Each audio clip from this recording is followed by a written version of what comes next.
Hello and welcome to Feast with Nina. Spring has officially arrived here in Thessaloniki. The flowers are blooming, the storks have returned, and there's an abundance of stinging nettles. You may be surprised to learn that this garden pest is in fact edible. Introducing the Greek stinging nettle pie. This savory pie isn't just delicious, it's packed with lots of nutrients. Stinging nettle has been used for centuries in Mediterranean cuisine and herbal medicine. It's rich in iron, calcium, vitamins A, C, and K, as well as powerful antioxidants that support immunity, reduce inflammation, and boost energy. So I've been waiting patiently for the rain to stop so I could go out and forage for nettles for my pie. It didn't take long to find the perfect spot, so I put on my gloves and got to work, picking only the small leaves at the very top of the plants. I soon realized that it wasn't the best idea to wear thin latex gloves, and left most of the foraging to my husband, who came better prepared with gardening gloves. Once I got home, I was surprised to find another bag of stinging nettles hung up on the fence, which were left for me by a kind neighbor. I got straight to washing and cleaning the nettles, and I'm going to be honest with you, it did take a good while. I also scrubbed the leaves under running water, but I couldn't show you that part because I was using one hand to hold the camera. I then put all the leaves in a pot and let them simmer in their own juices until they wilted. There was no need to add any liquid because they do release a lot of water. Just look at how much nettle I was left with after all that work. Literally just a handful. Of course, this isn't enough for a big pie, so I decided to add a little bit of blanched spinach that I already had in the fridge, as well as 4 big leeks. The leeks add a bit of sweetness to the pie that balances out the earthy taste of the nettle.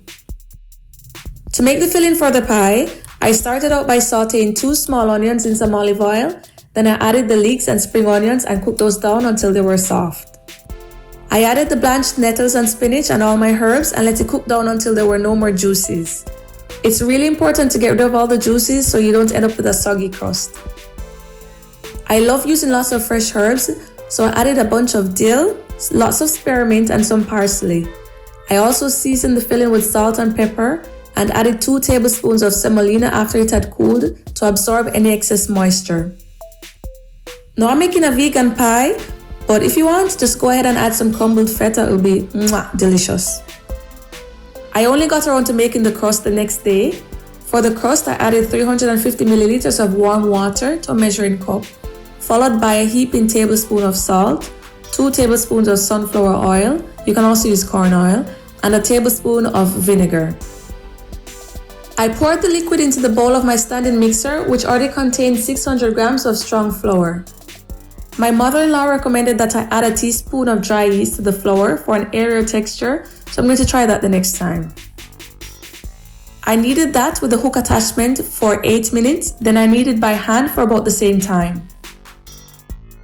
I then divided the dough into 2 balls, covered them with cling film and a towel so they wouldn't dry out, and let them rest for an hour.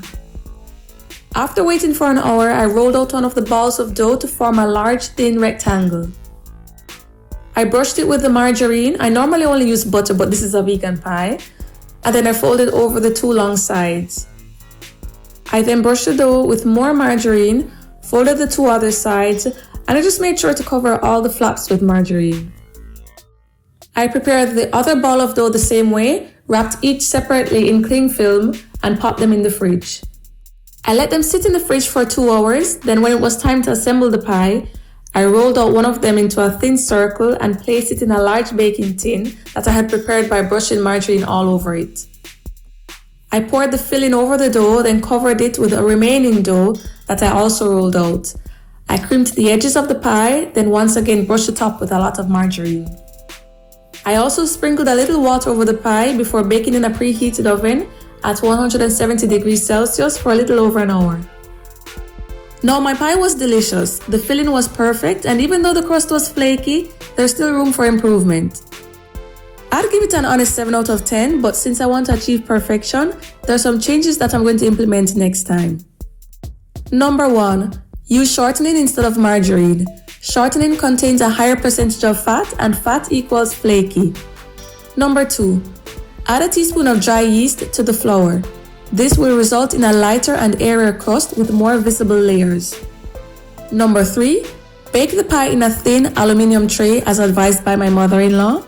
Apparently, this will have an effect on the texture of the crust. Number 4. When laying the crust over the filling, it should have more of a ruched pattern rather than being tightly draped over the filling to create more space for air to pass through. You best believe my next pie is going to be a 10 out of 10. Let me know in the comments if you have any more tips for achieving a super flaky and light crust.